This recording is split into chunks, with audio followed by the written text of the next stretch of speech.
Hem obtingut el compromís del Partit Socialista i també el de Ciutadans per donar suport a la petició del Partit Popular Català que vàrem anunciar la setmana passada, justament quan es va fer l'anunci que el Parlament es plantejaria a votació la creació d'una comissió pel dret a decidir. Nosaltres vàrem demanar que en lloc de fer comissions pel dret a decidir que no condueixen a cap solució, no condueixen enlloc, ens porten a un camí sense sortida i que a més desenvolupen acords que estan fora de la legalitat vigent, nosaltres, Partit Popular Català, vàrem plantejar la proposta de creació d'una comissió específica per la lluita contra l'atur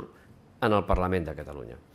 Bé, avui puc anunciar i a més manifesto també el nostre agraïment al Partit Socialista i al grup de Ciutadans perquè ens han anunciat el seu compromís de donar suport a aquesta iniciativa. Què vol dir això? Això vol dir que aquesta proposta del Partit Popular Català de crear una comissió específica per la lluita contra l'atur es votarà en el ple del Parlament.